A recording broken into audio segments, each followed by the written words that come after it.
Hi, and welcome to the Candice Malcolm Show. I'm your host, Candice Malcolm, and it is so great to be back here. Happy 2025. This is my first show of the year. Actually, my first show in about 9 months. I've been on maternity leave. My husband and I welcomed our fourth child back in May. My original plan was to be on maternity leave for a full year, come back in May, what I thought was going to be in time for the federal election.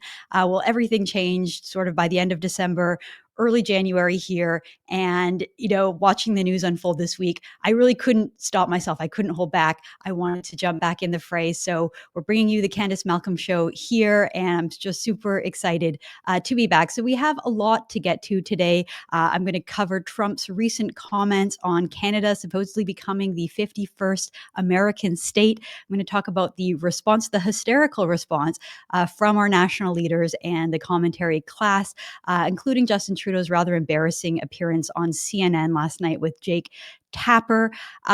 Basically, we're going to talk about what everybody is missing when it comes to Donald Trump and how he negotiates. Later in the show, we're going to talk a little bit more about Justin Trudeau and his completely selfish, cynical plan to pause Parliament, to prorogue it. This is probably the most consequential and important time perhaps in our country's history, certainly in this century.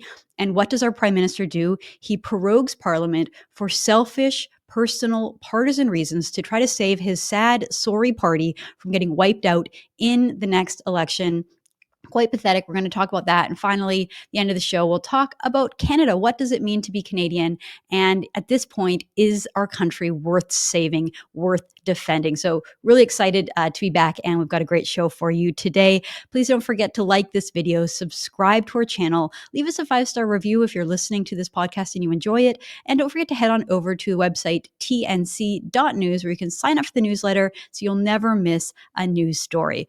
Okay, let's get going here, folks. Let's talk about Donald Trump and let's talk about his proposal and if he is actually serious, because he has been kind of leaning in on this joke. Well, what we thought was a joke, that he wanted to annex Canada and he wanted to make Canada the 51st state. I think a lot of it has to do with trolling. This is kind of what Trump does best, right? Like think back to 2015 and 2016 when he was running for leadership of the Republican Party. He wasn't really seen as a serious candidate, but what he did was he kind of like picked apart the other candidates. He mocked them. He made fun of them. He made a joke out of them to the point where we couldn't really take them seriously anymore, right? Like think back to Jeb Bush, calling him low energy Jeb. It just completely took the energy out of his campaign.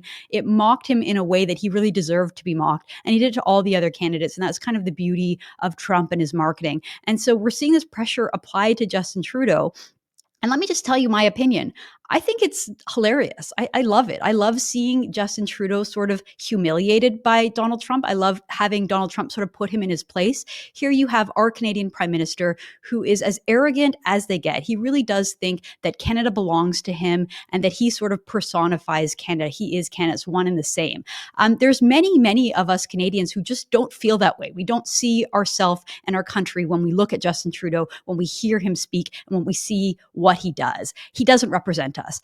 And so to have someone who is as arrogant as Justin Trudeau be kind of slapped down and put in his place by someone who is much more powerful, much more vocal, much more famous than him, it's sort of like, that's exactly what Justin Trudeau deserves. And I think that we need more of that, right? We need to be able to laugh at our politicians, laugh at our leaders, because it takes their power away. So I, for one, have just personally enjoyed laughing about this whole thing and laughing at Justin Trudeau. There's more to what Trump is doing, and we'll get to that a bit later. But here we had Donald Trump at a press conference earlier this week. This was on Tuesday afternoon. He was fielding questions on just about absolutely anything. This is one of the things that Trump does. He can talk about anything, and he loves to field questions and just go off on tangents on every issue. It's quite impressive. So at this press conference, he talked about everything from Ukraine to American domestic policy. He was asked about Greenland and how he wanted to annex Greenland, and talked about the Panama Canal. And then the question of Canada came up. And this is sort of what everyone wants to know. Like, are you serious? Are you actually going to take Canada? Is that what you're proposing to do? And will it be military? So let's watch that clip of Donald Trump being asked about Canada. Mr. President, if we were to work under the assumption that you're serious about making Canada 51st state of the United States, the leader of the Conservative Party in Canada said, under no circumstance will it ever be the 51st state. Maybe he won't win, but maybe he will. I don't point, you had suggested Listen, I don't care what he says. But Sir Lopez, you said you were considering military force to acquire Panama and Greenland. Are you also considering military force to annex and acquire Canada? No, economic force. Because Canada and the United States, that would really be something. You get rid of that artificially drawn line, and you take a look at what that looks like, and it would also be much better for national security. Don't forget, we basically protect Canada. But here's the problem with Canada. So many friends up there. I love the Canadian people. They're great. But we're spending hundreds of billions a year to protect it. We're spending hundreds of billions a year to take care of Canada. We lose in trade deficits. We're losing massive. We don't need their cars. You know, they make 20% of our cars. We don't need that. I'd rather make them in Detroit. We don't need the cars. We don't need their lumber. We have massive fields of lumber. We don't need their lumber. We have to unrestrict them because stupid people put, restrictions on, but I can do that with an executive order. We don't need anything they have. We don't need their dairy products. We have more than they have. We don't need anything. So why are we losing $200 billion a year and more to protect Canada? So there's Donald Trump being pretty straightforward, pretty honest from an American perspective, talking about what do they gain from the relationship and could they possibly just do it on their own? Like, yes, Canada has tons of natural resources. We have an auto system, the manufacturing corridor where products go back and forth across the border and both sides are mutually dependent on the other side. But Trump is saying, well, we can just build our own factories. We can use our own softwood lumber. We can have our own natural gas. Like, we don't need all of this stuff from Canada. So if the relationship isn't benefiting us, we have leverage here, right? And the point about national security, like Canada doesn't defend itself. That is completely true and completely fair. Canada needs to spend more money on our own national military, national defense. And good for Trump for pointing that out because maybe we do need internal pressures to do things like boost our own military and to eliminate a lot of the sort of protectionist measures that we have in areas like dairy, like supply management. So everything Trump is saying, there is truth to it, but we don't like the way that he's saying it is basically what's happening in Canada. So if you look at the way that our national leaders have replied, it's been very much in unison. There's not a lot of distinctions. Let's go through how people have replied. We'll start with our Prime Minister, Justin Trudeau, because his response is quite telling. He writes, "There isn't a snowball's chance in hell that Canada would become part of the United States. Workers and communities in both our countries benefit from being each other's biggest trading and security partner." I kind of like the joke. I kind of like the line, "Not a snowball's chance in hell." But here's Justin Trudeau trying to be a tough guy, right? Trying to be strong and powerful and say, like, I can go eye to eye with Trump. Well, no, you can't, Justin. You can't because you didn't, right? You didn't over the last administration. You didn't get the deal that was needed for Canada. You've destroyed our country economically. Like, it's not your time. So just like sit down and be quiet. And that is pretty much the response that we saw. My favorite one came from Elon Musk, the owner of Twitter, now known as X. And he just replied, "Girl, you're not the governor of Canada anymore. So it doesn't matter what you say. Just reminder, you step down. You're not going to be leading the country anymore. You're not going to be leading these negotiations with Trump. So just keep your mouth shut and be quiet." I love that. We also had Pierre Poilievre jump in with a super strong response. But again, Pierre is taking Trump at face value. So he's replying as if Trump is really serious about Canada being annexed. So this is what Pierre Poilievre has to say. He says, "Canada will never be the 51st state, period. We are a great and independent country. We are the best friend to the US. We spend billions of dollars and hundreds of lives helping Americans retaliate against Al-Qaeda's 9/11 attacks. We supply the US with billions of dollars of high quality and totally reliable energy well below market prices. We buy hundreds of billions of dollars of American goods. Our weak and pathetic NDP Liberal government has failed to make these obvious points. I will fight for Canada. When I'm Prime Minister, we will rebuild our military, take back control of the border to secure both Canada and the US. We will take back control of the Arctic to keep Russia and China out. We'll axe the tax, slash red tape, rapidly greenlight massive resource projects to bring home paychecks and production to our country. In other words, we will put Canada first." Amen to that. again, Pierre is just so strong, and he totally is just right on point here. This message is not directed to Donald Trump. Like, Donald Trump doesn't care about this. He reads this and it doesn't speak to him. But Pierre is speaking past Trump. He's speaking to the Canadian people. He's trying to sort of re-spark that hint of patriotism and nationalism that Canadians might be feeling right now. And this is a super solid message. But again, I don't think it's not going to get very far with Trump just saying Canada will never be the 51st state, period. That's not going to appeal to Trump. I want to go through the rest of the leaders here. So let's see what Jagmeet Singh said, the leader of the NDP. And again, Jagmeet Singh's not an important person, or at least he shouldn't be, but just because of the situation we find ourselves in Canada, where this man holds the balance of power, this man has propped up a terrible Liberal government for the past several years in the worst interest of Canadians, really just putting himself first because he wants this bloody pension that he's going to get. He became powerful, and he shouldn't be, and soon he won't be. Anyway, Jagmeet Singh had this to say: "Cut the crap, Donald. No Canadian wants to join you. We are proud Canadians, proud of the way we take care of each other and defend our nation. Your attacks will hurt jobs on both sides of the border. You come for Canada's jobs, and Americans will pay the price." Again, this is weak sauce. This is weak. Again, like, Jagmeet Singh's trying to pretend that he's on equal footing to Donald Trump. Cut the crap, Donald, like speaking to him by his first name, probably trying to like diminish him by calling him by his first name. It just falls flat. It's pathetic. It's just not.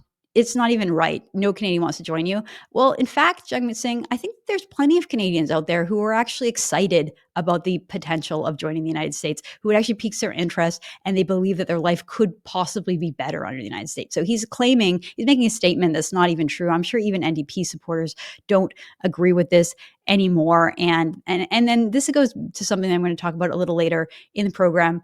Jagmeet Singh sort of defines Canada. He says, we're proud Canadians, proud of the way we take care of each other and our nation. So he kind of defines Canadians as being more like, we take care of each other. Read into that, like, we're more socialistic, we're more communistic, we believe in like more equality or egalitarian society, which I don't think that that's part of our national identity. I think that he would like for that to be the case, but I don't agree with that. Next, we have Elizabeth May of the Green Party, who definitely wins like the most unhinged response. I'm going to play a video here where she offers a different deal to Donald Trump. So let's play that clip. I don't want to belittle Mr. Trump, but on the other hand, hey, Donald, have we got a deal for you? You think we want to be the 51st state? Nah, but maybe California would like to be the 11th province. How about it? California? Oregon? Washington, you've got geography in common with us. And not only that, we've already got a carbon trading system between California and Quebec. We've got some strong alliances on our west coast from British Columbia. There's been a lot of academic papers on the idea of Cascadia. So California, Governor Newsom, and Washington State, Jay Inslee, and newly elected Governor of Oregon, Tina Kotek. How about it? Want to put a referendum to your citizens? Because this is what you deal. Have we got a deal for you? This is what you get. Free health care. Universal free health care. No more one-year-olds who suddenly fall off the Medicaid list and their parents are in the news because they're trying to do a GoFundMe so they can get their daughter to a doctor. Okay, so there's the crazy lady, Elizabeth May. I do appreciate that she's mocking Donald Trump and kind of taking it as seriously as I think Donald Trump is taking it. Like, yeah, sure, you want to make us a 51st state. How about you become the 11th province instead? And then she brings up the old idea of Cascadia, which is a little dear to my heart. I grew up in Vancouver, and I remember I became interested in this project, this idea that there's a political movement to sort of merge or to create a new country on the West Coast, spanning from British Columbia all the way down to California. It's kind of an interesting theory. Although as soon as I looked into it, I realized that there's like nothing there. There's not actually a political movement. It's run by a bunch of kooks. And of course, it never got anywhere, probably because Elizabeth May's idea there of like a left-wing environmental utopia just would never work. Like the idea that, hey, come to Canada and you have this great free healthcare. Just, don't look too closely at the details. Forget the fact that in British Columbia right now, They are literally sending sick kids down to Washington State to get cancer treatments because the queue in Canada is so long. We've all seen our healthcare system just completely deteriorate post-COVID. And the reason is just because it is a controlled socialist system. So there's limited resources, and that leads to queuing, that leads to rationing of care. This is stuff that we've been talking about for a long time, and everyone's seeing that. So this idea that Canada's golden healthcare is part of our national identity, and it's like the appeal why other people would want to leave the United States and come to Canada, it's not true. It doesn't hold true. It's like based on a 1990s myth about Canada being a superior country because of our healthcare system. And then we watched our healthcare system decay and fall apart over the last 20 years. And people are still saying it, but it's just not true. And everyone knows that it's not true. All right, I want to pivot to Premier of Ontario, Doug Ford, who had a response to this, which I actually think this is probably the best way to reply to Donald Trump. Doug Ford, he spoke about this several times over the week. I'm going to play a clip that he did on Fox News with Jesse Waters, sort of giving an alternative idea and countering Trump's proposition. So here's that clip. What's your problem with the United States absorbing Canada? Well, first of all, Jesse, you know, I love the U.S. I love Americans, and I get it. You know, President-elect Trump is a real estate tycoon. He's made billions, but that property's not for sale. As simple as that. But I have a better idea, Jesse. Why don't we create Fortress Amcan and make sure it's the richest, wealthiest, most prosperous jurisdiction in 2 countries anywhere in the world? We have the critical minerals, we have the energy, we have the electricity that America needs. And there's only one place I'd want to sell it to, and that's the U.S. I get it. You say that Americans don't have a problem with Canadians, and we don't. But it seems like you have a problem with us. Because if I were a citizen of another country and I was a neighbor of the United States, I would consider it a privilege to be taken over by the United States of America. That's what everybody else in the world wants. American citizenship. For some reason, that's repellent to you Canadians. And I find that personally offensive, Premier. Well, you know something, Jesse? We're proud Canadians, just like there's proud Americans. And if we join together and take on the world with a great trade deal between us, I think that'd be fabulous. No one could stop us. I think that could possibly be the most like stereotypical interview between an American, like a brash American, kind of like a New York style, just right in your face. I'm offended by the fact that you don't want to be American. And then you have like, you know, kind of like nice, kind, bumbling Doug Ford there being like, well, you know, we like you guys, but we like ourselves too. We like being Canadian, eh? And I think it did pretty much sum up what a lot of people are thinking. I'm not a huge fan of Doug Ford. I haven't really liked much of what his government has done, but I think on this, he sort of strikes the right tone, which is like, hey, there is a deal to be made here. There is a partnership that is very potentially beneficial, especially to Canadians, to help us through this economic hangover that we're going to have when we finally deal with Justin Trudeau's out of control spending and the printing of money that has happened over the past several years. Why don't we join forces? Why don't we build this big fortress that has better security, that has freer flowing energy, like basically creating a stronger trade zone? I would even argue that Canada should go ahead and get onto the US dollar and allow our economy to be like really opened up to competition from the United States without actually going so far as to merging. So I think Doug Ford kind of hits the nail on the head here by saying, let's kind of further integrate our economies and our national security, our military, while keeping our cultural sovereignty and our cultural heritage. I think that's kind of right on the mark. What is not right on the mark is the way that the sort of elite classes in Canada have responded. Like, if you think that the political leaders' response was over the top, just wait until you see what some of the liberal journalists and pundits in Canada have had to say over this. The sort of pearl clutching and the feet stomping has been hilarious and so delicious. So I want to show you a couple of examples of that. First, we're going to go with Warren Kinsella, who's a longtime liberal strategist, not a fan of Trudeau, but a liberal. Nonetheless, here he is writing in the Toronto Sun. And he writes, if you support Trump over Canada, get the hell out. Pretty succinct, pretty straightforward. I mean, I thought we weren't allowed to tell one another to get out of Canada. I thought that that was sort of out of bounds in our political culture. Certainly when conservatives say that to anybody who wasn't born in Canada, like, if you don't like it here, get the hell out. We're called racists and bigots and accused of all kinds of nasty things. But I guess a liberal can say it to someone who might be more prone to accepting pro-American message. So that's pretty on the mark. For a liberal. I'll move on here to Stephen Marr, who is kind of a freelance mainstream media guy who writes in all kinds of publications. He writes this: time for Canadian leaders to set aside partisanship to respond to this. And they're trying to reset what the ballot box question will be. What is the next election about, right? Like, most Canadians want an election based on how terrible Justin Trudeau mismanaged the country, how bad our country has suffered under Liberal rule, under the sort of unleashing of a woke agenda that's just damaged us in every possible way that you can imagine.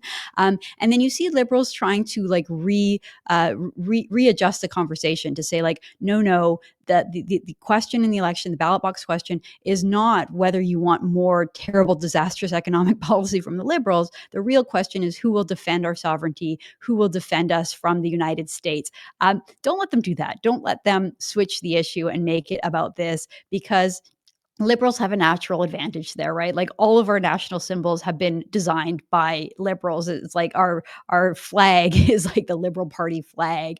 They got rid of our red ensign and replaced it with that. They replaced everything. They even changed the lyrics of our national anthem to make it more politically correct. So when it comes to the sort of national identity thing, Liberals do have a natural advantage there, and that's why they would much rather talk about that as opposed to all the terrible things that are happening in Canada right now. And so you see people like Steve Marr kind of taking the lead on that. Next, we had Andrew Coyne, who is a CBC talking head and National Post columnist and just a generally grumpy person. He writes this: some need to decide whether their allegiance lies with Canada or with Trump. So I guess that's like a warding out to conservatives. Pretty ironic, given that Andrew Coyne's questioning our allegiance in our country, while at the same time on X here, where he posted this, you can see that he has 4 flags next to his name, right? There are 4 flags. We have Ukraine, Israel, that's a Georgia flag, and then the final one, I think that's Moldova. Is that right? Yeah, Moldova. So, like, in what world is this guy who doesn't even bother to put a Canadian flag in his bio when he's clearly really into flags? He doesn't bother to put the Canadian one, and yet he's lecturing us, saying that our allegiance must lie with Canada and not Donald Trump. So that was quite amusing. I want to read one reply to Andrew Coyne's tweet because I think it really hits the nail on the head, and it's a bit more somber, really telling people like Andrew Coyne why it is that so many are actually taking serious this idea that Canada might be better off with the United States. So this is Julian Rochelle. I believe his last name is Rochelle. Apologies if I'm mispronouncing that, but he is a prolific writer and author.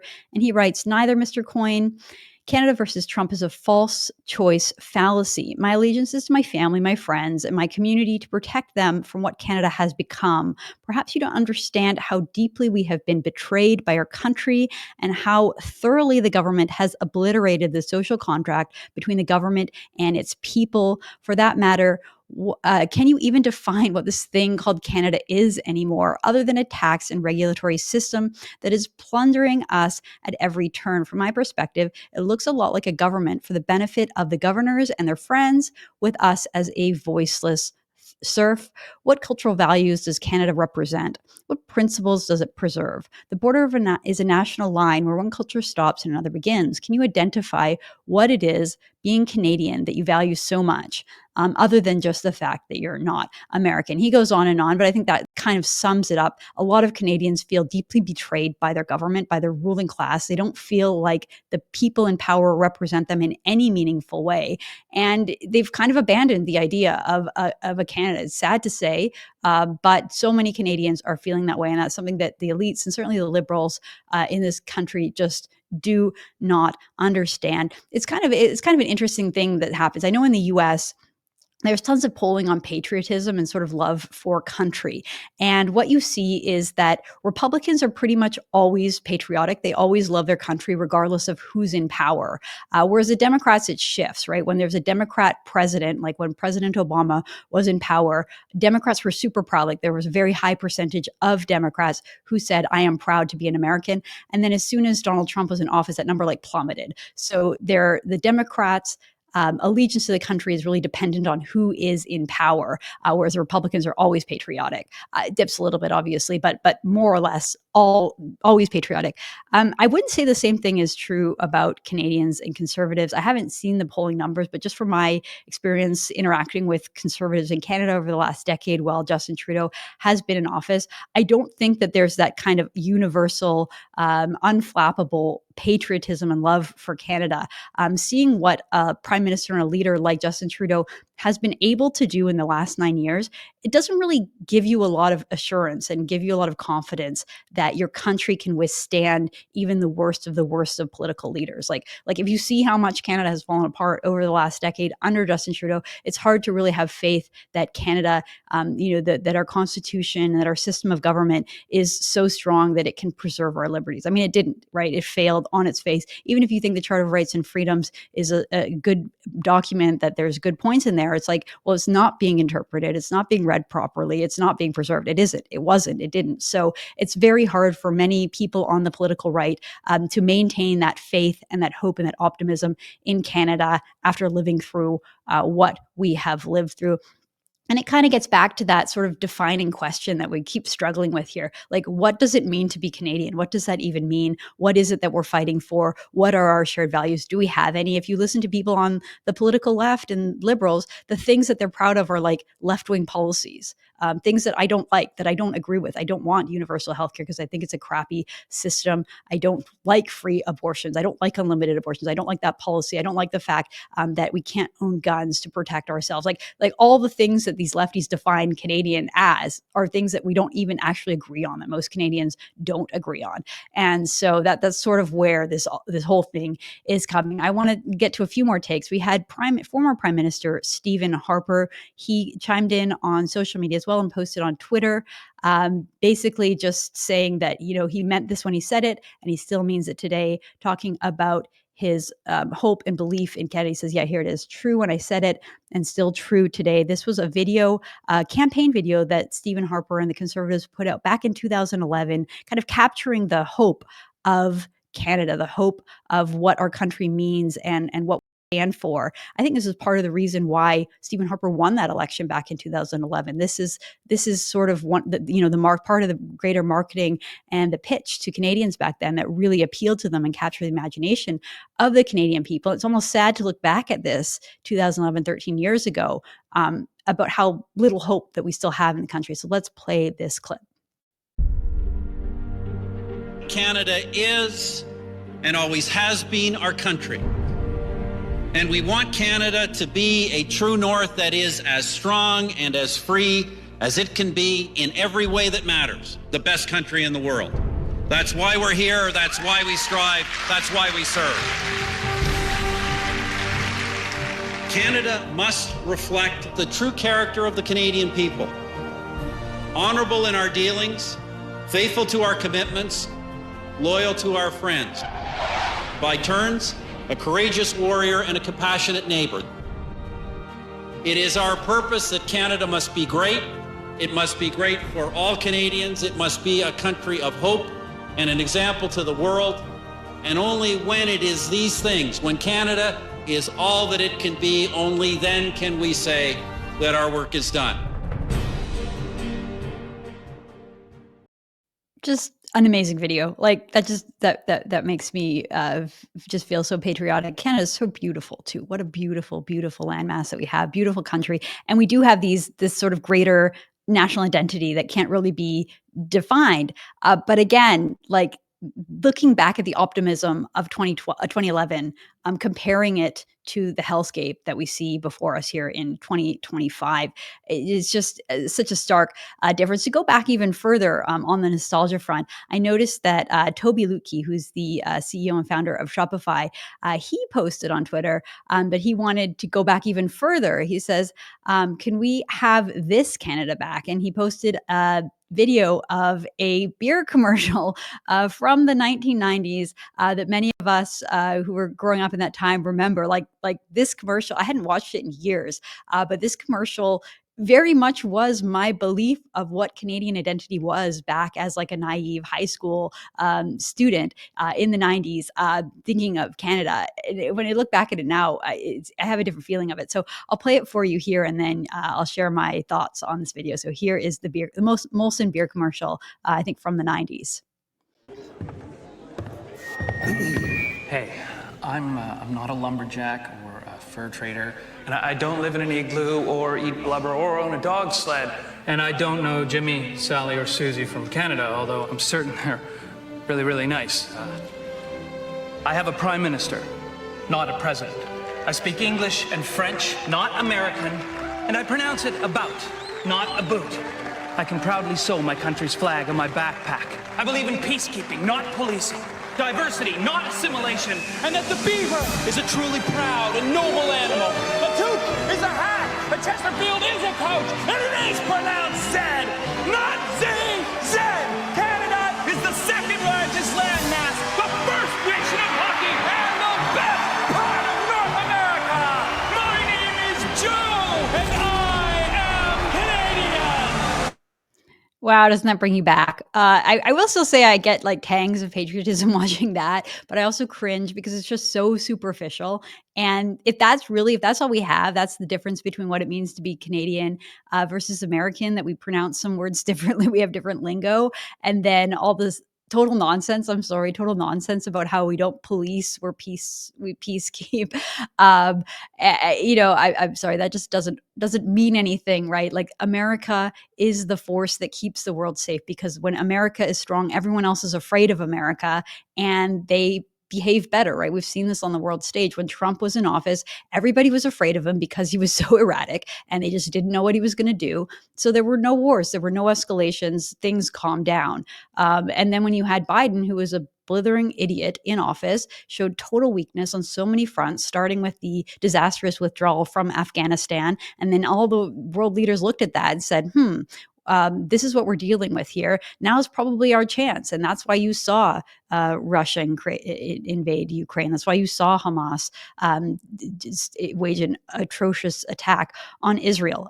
It's because when America's weak, everyone's emboldened, right? So this idea that Americans are just police agents that are like policing the world, that's actually kind of a good thing. And then the whole idea of Canadians being peacekeepers doesn't really mean anything, and it didn't at the time. So yeah, that was like a fun time to be Canadian. Sorry, the commercial came out in March 2000, and it does bring back memories, but I don't think it really means anything, and it doesn't really show anything deeper about what it means to be Canadian.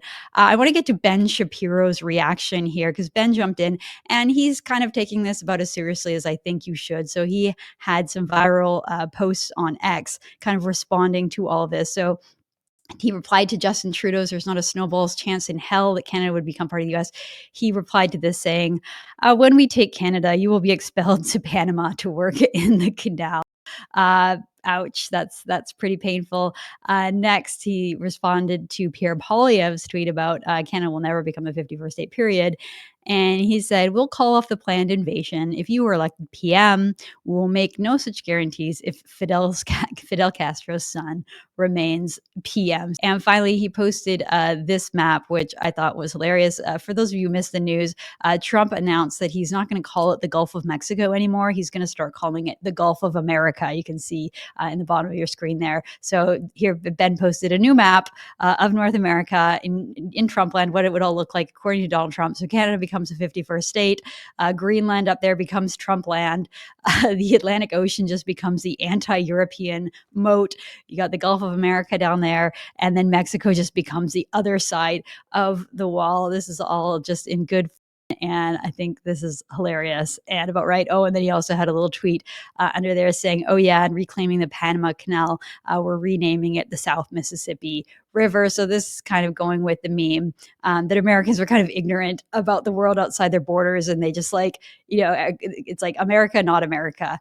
And I think that's pretty funny. Okay, I want to get to Justin Trudeau, because he didn't stop at that tweet. He decided to further inject himself into the story and double down on things. And so he was on CNN yesterday afternoon with Jake Tapper on a show, The Lead, and they had an in-depth interview. Again, so many of us just want Justin Trudeau to go away. Just stop, man. Just leave it alone. You've already resigned. We're not going to be prime minister soon. Like, just go away. Stop trying to speak for us. We don't like you. We don't want you to speak for us anymore.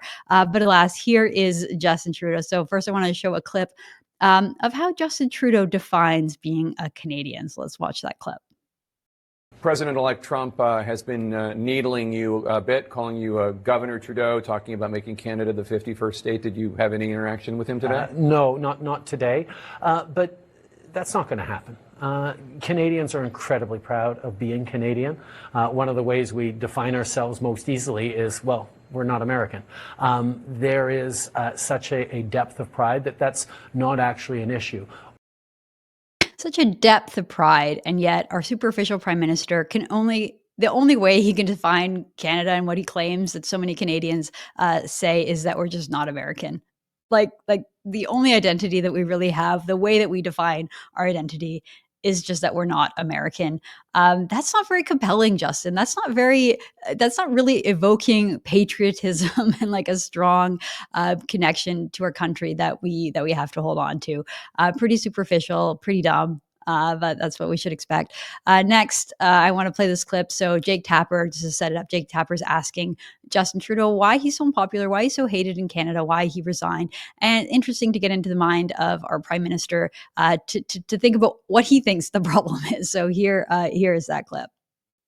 In a time of crisis, responsible politics is around focusing on things that actually make a real difference in people's lives. We delivered $10 a day childcare. We're delivering a dental care program that provides free dental care to people who don't have coverage. We're moving forward on putting a price on pollution that puts more money in the pockets of 8 out of 10 Canadians, of middle-class Canadians. These are policies that are not short-term. They're policies that will have a deep impact in the well-being of Canadians and of our country for years to come. Now, you can take those policies, like a childcare policy, and say, oh, see, that's just about wokeness and about, women's rights. Well, no, it's about getting more women into the workforce at a time where we need economic growth. That's what it is.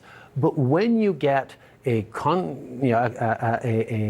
was going to say conflagration, but at least an intersection of both right-wing policy, right-wing attacks, and social media, you end up with a lot of misinformation, disinformation, and responsible governments have to stay focused on the policies that are making a difference, and that's what we've been doing. Unbelievable. So Justin Trudeau defends his terrible policies and says that they're actually good for the country for the long term, mentioning that, him introducing government daycare isn't just about being a feminist. It's about forcing more women back into the workforce, which is supposedly good for the economy. So he's really doubling down on his total nonsense, things that aren't even true. And then he steps back, and rather than having any kind of reflection, being sort of self-critical or self-aware, he says that the reason that he's unpopular is a combination of right-wing anger and social media, which creates misinformation and disinformation. So we're like right back to 2021 with the thought police, where the only thing stopping Justin Trudeau from like universal love and praise is just like dangerous shadowy forces and misinformation and disinformation, these vaguely defined terms. Basically, if you criticize Justin Trudeau, you're far right. And you're pushing misinformation and disinformation. So I don't know why I had any expectation that Justin Trudeau would grow as a person and be more honest and forthright. No, he's just going to go back to his garbly nonsense again and again and stick with that to the very end. The reality is Canada is facing a bit of a crisis. We're facing a genuine crisis. And at a time where we are dealing with an incoming president who wants to impose a terrifying tariff, which will destroy our economy even more. We have an economy that's in shambles, and it will be like the death blow. It will be like, the end of things. Rather than having a responsible government in place to deal with that, look at the situation that Justin Trudeau has left. We have no parliament.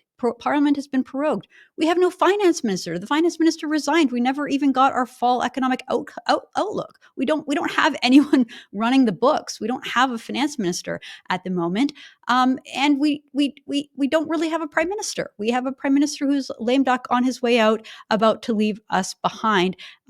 It's just absolutely wild, the situation that Trudeau has left the country, and the fact that he's still being entertained in polite society, the fact that there aren't just like thousands of Canadians out there demanding that he resign in a proper way and call an election and let Canadians have a choice on the future of our country, it's beyond me. Like, Canadians are not angry enough. I know Canadians are paying attention. Canadians are finally paying attention in a way that I wish they had been for the last 9 or 10 years.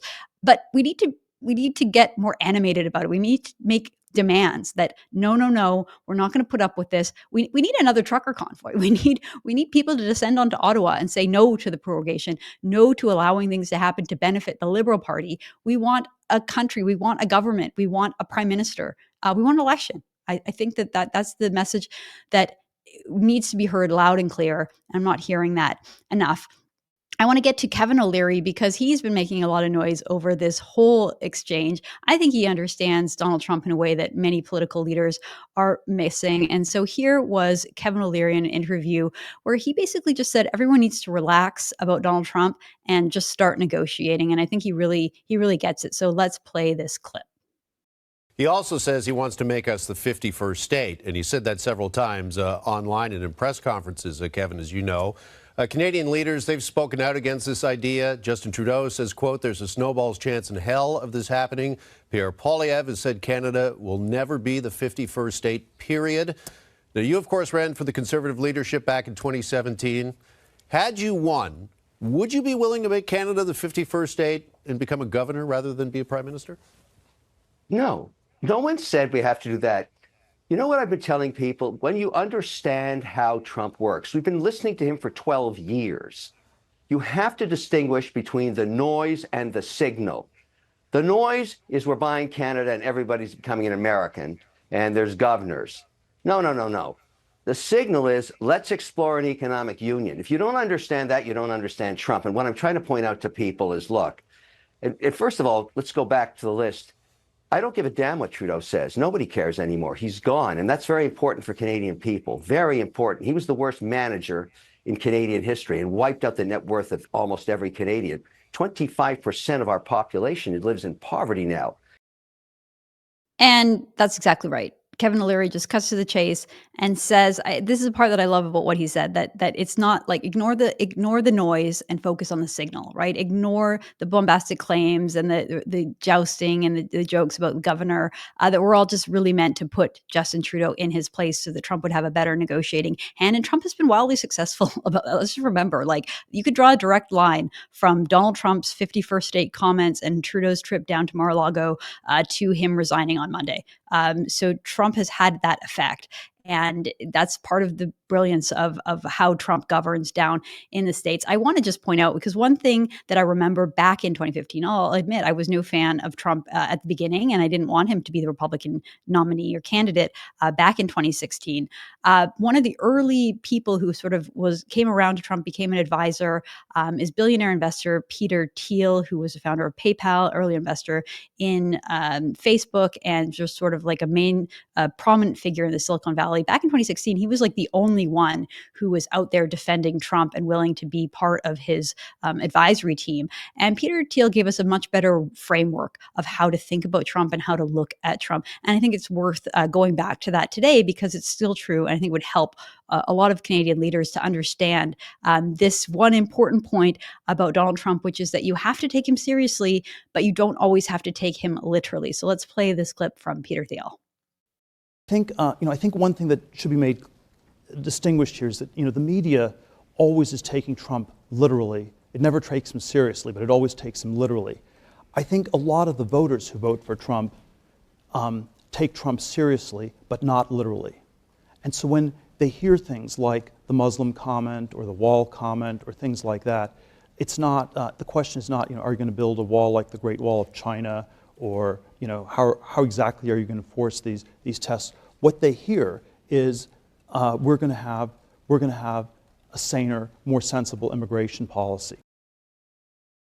And I think that you can also take that line of thinking to apply it to this 51st state thing. Like take the ideas that he's talking about very seriously, but don't take the words that he's using as literally as we are. Like I really don't think that Trump is planning to annex Canada. I don't think that he wants to issue economic warfare, and I don't think that he really wants Canada to become 51st state. It doesn't even really make sense for a Republican to want that. Everyone knows that Canada would be a very blue state if it were a state. It would be adding two Democrat senators to something that's already, very close balance of power in every election between Republicans and Democrats. Like Republicans don't want more Democrats. They don't want more electoral college seats that look like California. So like they wouldn't actually want us. But if you look past the sort of words and you think more about the broader meaning, like let's create a partnership, let's work together, let's create a better partnership. I think it's just better for Canada if we had better integration in things like national security and our economy, less regulations in Canada, less restrictions, and really just let's like unleash the power of the free market in both countries together at the same time. Like when I look at the United States, I'm actually super optimistic about what's going to happen down there under Trump. I think that the idea of DOGE and eliminating the size, reducing the size of government and eliminating a lot of waste, having business-minded people go in and look at that. Like look at what Elon Musk has done to so many big successful companies. He really understands how to make a big company work.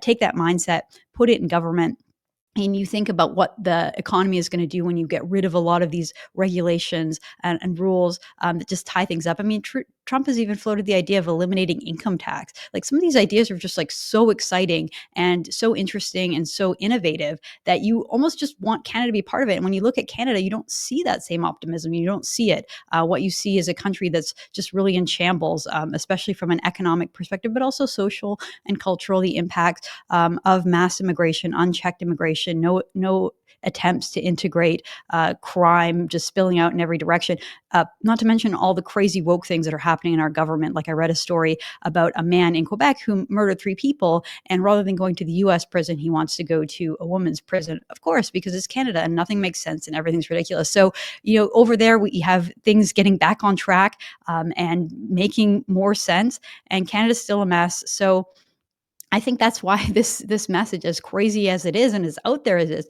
it appeals to Canadians because we kind of want to be part of what Trump is bringing in some ways, that excitement, that regrowth in the economy, that innovation. And I really do think that Canada needs to be more open to a better deal and a better partnership with the United States. Okay, I want to talk about the latest on Trudeau, what he has done, how he has left our country, not from a policy perspective, not so much on his years of governance, but what happened on Monday when he announced his resignation, kind of, that he's stepping down.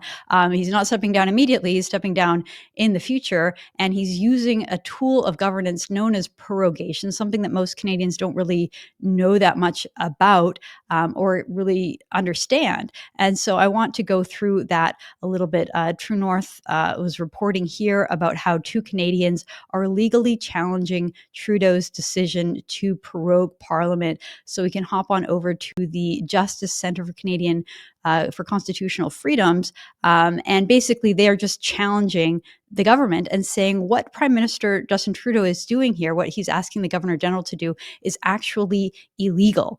They are saying that there's no reasonable justification for prorogation. So let me just read a little bit from the story. It says, when Parliament is prorogued, the parliamentary session is terminated and all parliamentary activity, including work on bills and in committees, immediately stops.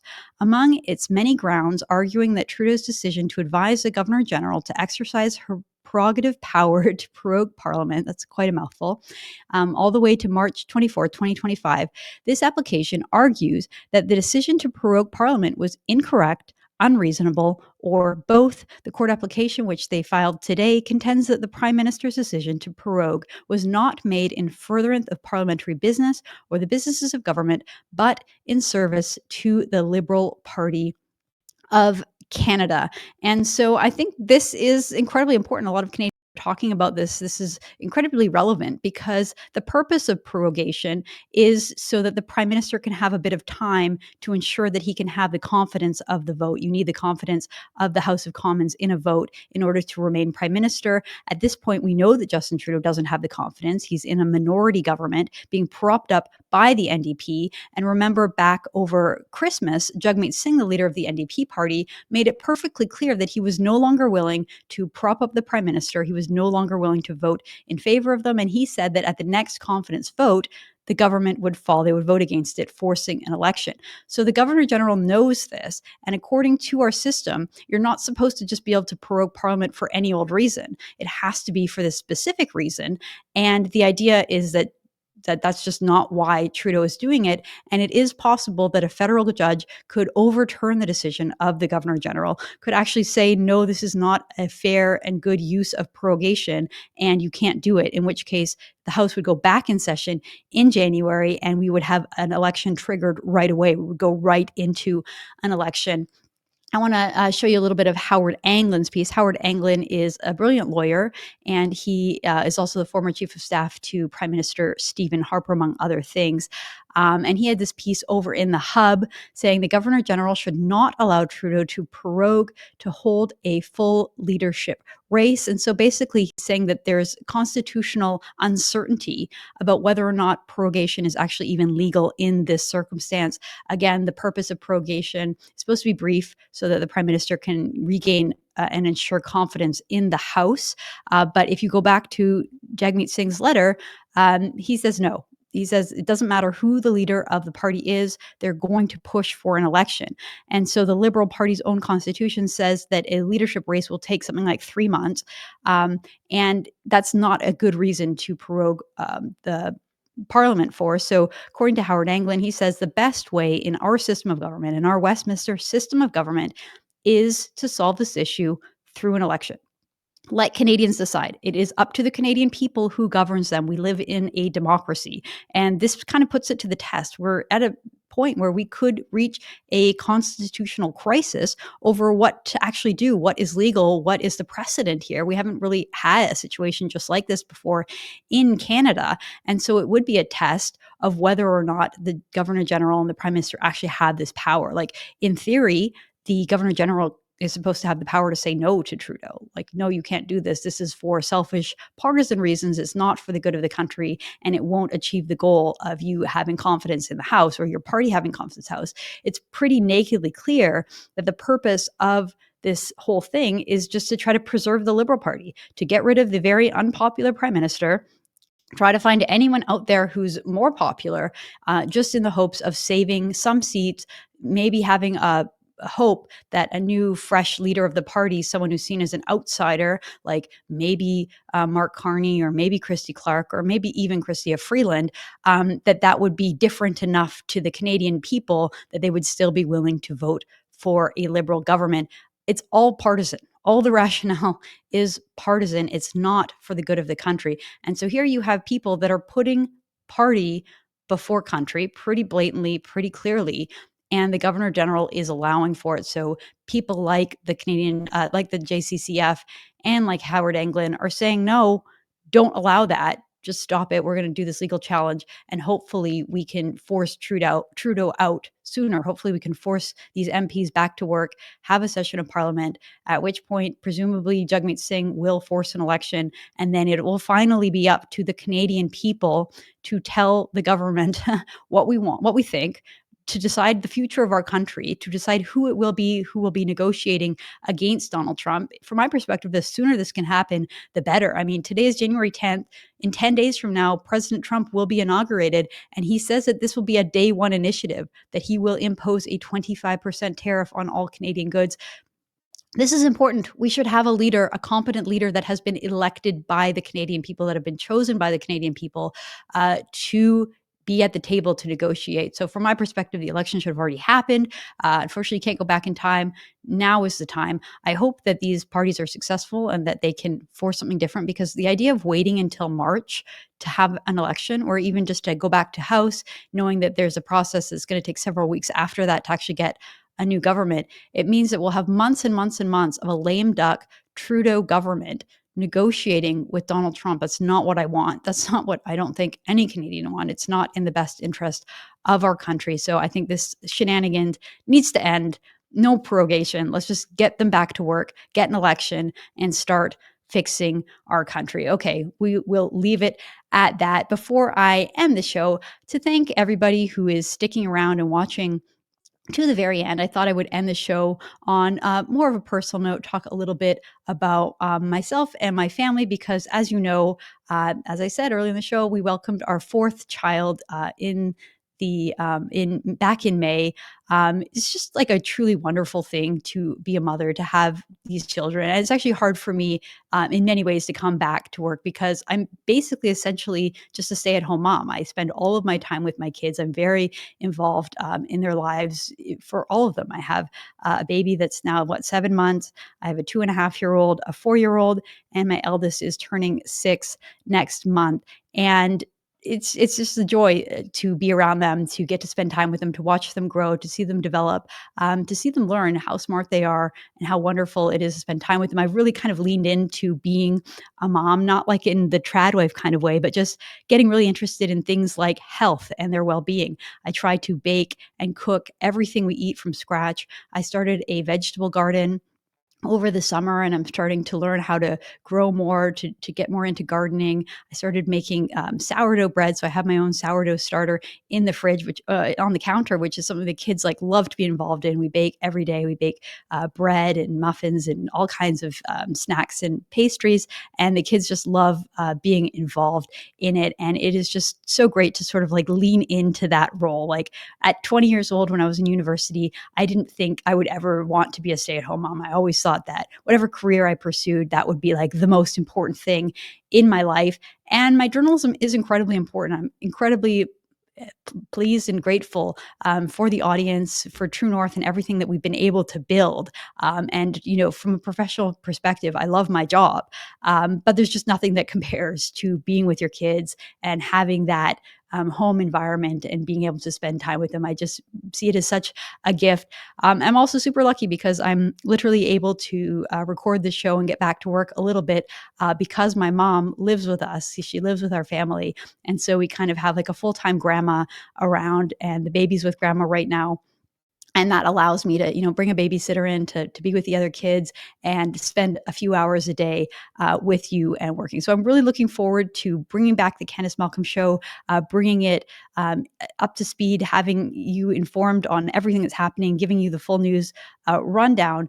Especially during the election. It's going to be such an important time. I'm going to do my best to report the news and to fill it in with commentary. We're also still doing my best to be a mom and fulfilling that sort of domestic household role. So I wanted to just give you a little glimpse into my personal life there. Again, thank you so much for tuning in. Thanks for watching all the way to the end. Don't forget to like this video, subscribe, and check out our news over at tnc.news. Thank you so much, and God bless.